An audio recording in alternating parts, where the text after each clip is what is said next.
Hey guys, welcome to my mini blog. तो करवा चौथ के दिन मैं सुबह सुबह 5 बजे से पहले उठ गई थी। उठ के मैं नहाई, उसके बाद मैंने सर्गी खाई। सर्गी में मेरी मदर इन लॉ ने मेरे लिए परांठा बनाया था।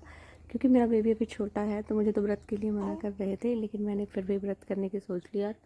सर्गी में मैंने सोचा मैं पराठा खा लूँगी। साथ में मैंने सेब और फैनियाँ खाई। उसके बाद मैं दोबारा सो गई और फिर उठ के मैंने पूजा की।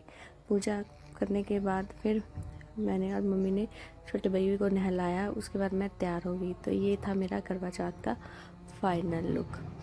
इसके बाद मुझे मार्केट जाना था क्योंकि कुछ सामान अभी मार्केट से लेके आना था। तो मैं और चाची हम दोनों मार्केट चले गए। साथ में मेरी बड़ी बेटी भी हमारे साथ चली गई। तो हम अभी मार्केट जा रहे थे।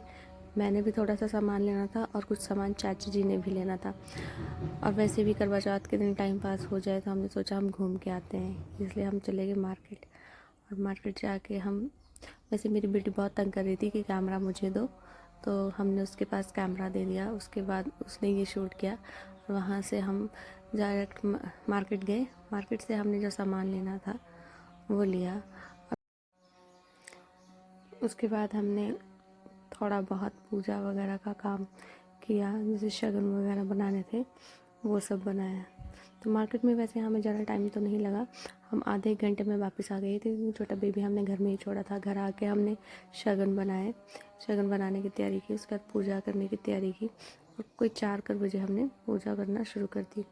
4 बजे के बाद हमने पूजा कर ली थी और 5 साढ़े 5 बजे तक हम पूजा करके एक दूसरे को शगन दे के फ्री हो गए थे। सबसे पहले मैंने पूजा की और पूजा करने के बाद जो शगन देने थे तो मैंने सबसे पहले पूजा में सबसे पहले वैसे हमने मौली बांधी। तो ये मेरी मदर इन लॉ मुझे मौली बांध रहे थे।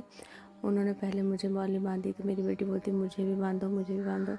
उसके बाद मम्मी ने मेरी बेटी को भी मौली बांधी और फिर उसके बाद चाची को और ख़ुद को भी मौली बांधी। उसके बाद हमने पूजा की और मैंने पूजा करके जो शगन था वो सबसे पहले अपने मदर इन लॉ को दिया। मदर इन लॉ को शगन देने के बाद अभी भी मेरी बेटी ज़िद कर रही थी कि मुझे भी फ़ोटो लेनी है, मुझे भी लो। उसको भी हमने उसमें फ़ोटो में ऐड कर लिया और मैंने मम्मी को शगन दे दिया। मम्मी को शगन देने के बाद फिर मैंने शगन देना था चाची को। यहाँ पर मम्मी जा रहे थे और मैंने रोक लिया कि फ़ोटो ले लो, और हम दोनों ने फ़ोटो ली। उसके बाद मम्मी ने मुझे भी शगन दिया और मुझे शगन देने के बाद फिर मैंने चाची सास को शगन दिया। हम दोनों ने एक दूसरे को शगन दिए और यहाँ पर हमारी पूजा होगी कंप्लीट। इसके बाद सारा काम हो गया था, अब हमें सिर्फ चाँद का इंतज़ार करना था। और उसके बाद हमने थोड़ा रेस्ट किया, खाना बनाया और चाँद का इंतज़ार किया। फिर मैं लग गई थी 7 के बजे अपनी पूजा की थाली को तैयार करने। यहाँ पर 3 थालियाँ, एक मेरी, एक मम्मी की और एक चाची की। मैंने तीनों थालियों को रेडी कर दिया और हम इंतज़ार ही कर रहे थे। जैसे कि 8 बज के 5 या 10 मिनट में हमारे यहाँ पे चाँद दिख गया था। उसके बाद हम ये सब तैयारी करते करते और मुझे चेंज वगैरह करते तैयार होते 8:30 हो गए। तो हमने चाँद 8:30 बजे तक देख लिया था। सबसे पहले मम्मी ने पूजा की, उन्होंने चाँद देखा और अपना व्रत खोला। उसके बाद मम्मी के बाद चाची ने, चाचा और चाची जी ने अपनी पूजा की, चाँद देखा और चाची जी ने अपना व्रत खोला। फिर लास्ट में मेरी बारी आई। तो सबसे लास्ट में फिर मैंने पूजा की और चाँद को देखा और अपना व्रत खोला। बस ऐसे ही हमारा व्रत हो गया पूरा।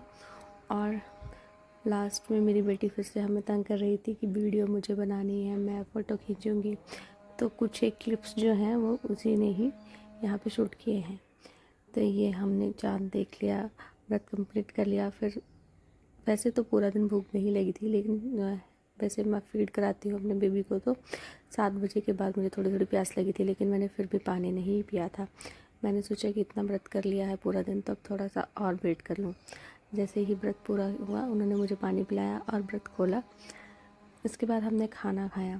तो खाने में आज ज़्यादा कुछ स्पेशल नहीं, क्योंकि मैं अभी कुछ ज़्यादा स्पाइसी और ज़्यादा मसाले वाला नहीं खा सकती क्योंकि बेबी छोटा है। इसलिए हमने नॉर्मल दाल चावल बनाए थे और मटर पनीर की सब्ज़ी और थोड़े से आलू। बस यही हमने खाना खाया और व्रत किया कंप्लीट।